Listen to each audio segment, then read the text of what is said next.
Jacob's fear of Esau. Now as Jacob went on his way, the angels of God met him, and when he saw them, Jacob said, "This is God's camp." So he named that place Mahanaim. Then Jacob sent messengers ahead of himself to his brother Esau in the land of Seir, the country of Edom. He commanded them, saying, "This is what you shall say to my lord Esau. Your servant Jacob says the following: I have resided with Laban and stayed until now, and I have oxen, donkeys, flocks, and male and female servants, and I have sent messengers to tell my lord, so that I may find favor in your sight." And the messengers returned to Jacob, saying, "We came to your brother Esau, and furthermore he is coming to meet you, and 400 men are with him." Then Jacob was greatly afraid and distressed. And he divided the people who were with him and the flocks, the herds, and the camels into 2 companies. For he said, "If Esau comes to the one company and attacks it, then the company which is left will escape." Then Jacob said, "God of my father Abraham and God of my father Isaac, Lord, who said to me, 'Return to your country and to your relatives, and I will make you prosper,' I am unworthy of all the favor and of all the faithfulness which you have shown to your servant. For with only my staff I crossed this Jordan, and now I have become 2 companies. Save me, please, from the hand of my brother, from the hand of Esau, for I fear him, that he will come and attack me and the mothers with the children. For you said, 'I will assuredly make you prosper, and make your descendants as the sand of the sea, which is too great to be counted.'" So he spent the night there.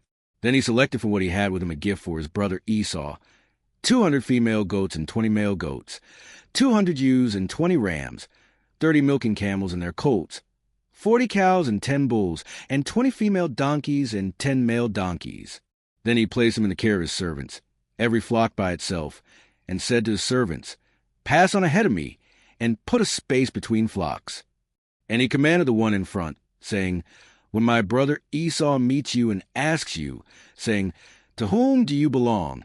And where are you going? And to whom do these animals in front of you belong?' Then you shall say, 'These belong to your servant Jacob. It is a gift sent to my lord Esau. And behold, he also is behind us.'" Then he commanded also the second and the third, and all those who followed the flocks, saying, "In this way you shall speak to Esau when you find him. And you shall say, 'Behold, your servant Jacob also is behind us.' For he said, 'I will appease him with a gift that goes ahead of me. Then afterward I will see his face. Perhaps he will accept me.' So the gift passed on ahead of him, while he himself spent that night in the camp.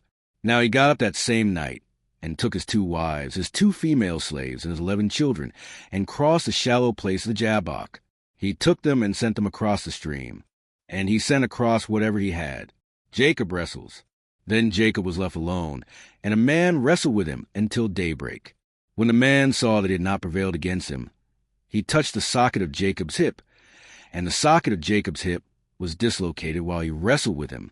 Then he said, "Let me go, for the dawn is breaking." But he said, "I will not let you go unless you bless me." So he said to him, "What is your name?" And he said, "Jacob."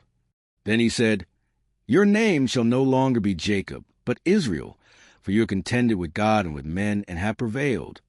And Jacob asked him and said, "Please tell me your name." But he said, "Why is it that you ask my name?" And he blessed him there. So Jacob named the place Peniel, for he said, "I have seen God face to face, yet my life has been spared." Now the sun rose upon him just as he crossed over Peniel, and he was limping on his hip. Therefore, to this day the sons of Israel do not eat the tendon of the hip, which is on the socket of the hip, because he touched the socket of Jacob's hip in the tendon of the hip.